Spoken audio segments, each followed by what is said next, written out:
5 minutes of power from the castle. Do you like it? What do you think of the castle, Jill? Are you warm enough? Yeah, I'm okay. I'm quite toasty, actually. Yeah. That's great. Well, welcome. Like, subscribe and share. We're doing lots and done lots of these 5-minute power talks. They'll really help you in life.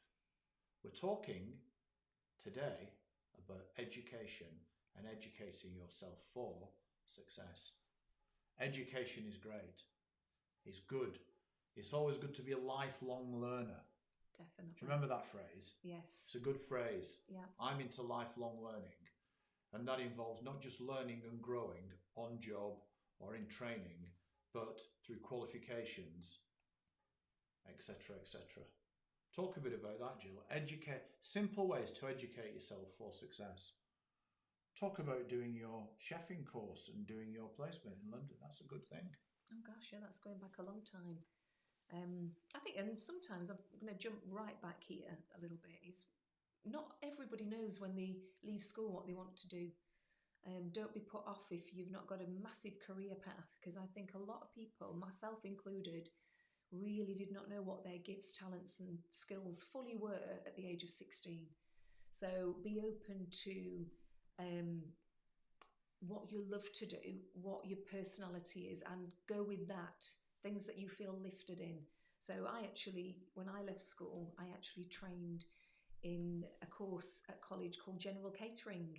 So you learn all aspects of food service, as well as food preparation, as well as a number of other things along that course, which actually were really good foundational things to learn, to cook, for good customer service, and then went to work in a hotel in London for a couple of months, which was a great experience at the And age. how old was you then? I was 16.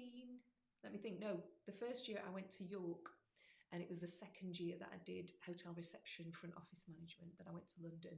So I was, 17, 18 for that. That's a lot for a young lady.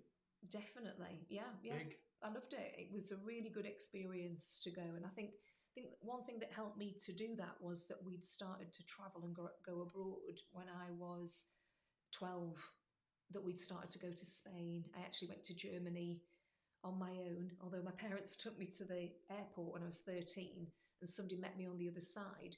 But I certainly wasn't daunted or fearful at all. I was looking forward to the trip and the experience at 13 of staying with people for 2 weeks that I hardly knew, which is quite amazing as you look back. So that's great. That's educating yourself, getting work placement, and then international stuff. Mm-hmm. That was great. For me, I left school at 13 with no qualifications. At 16, sorry. My dad died at 13. I left school at 16. I couldn't wait to get out of there. But then when my life started turning around in my late 20s, I did a community development course.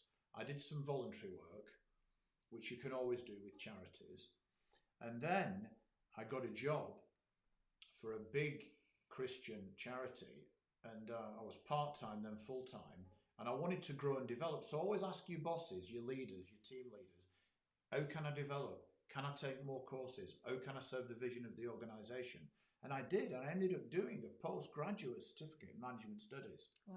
I remember a pastor of mine at the time, we're Christians, and he was like blown away and couldn't believe it. Mm. And I think he was a bit offended, you've come off the street, you've no qualifications, and now you're doing you'll be more qualified than me. But anyway, that's just what I did. And then if you looked around this castle here now, I've got all kinds of qualifications. Diploma in housing, all kinds of stuff.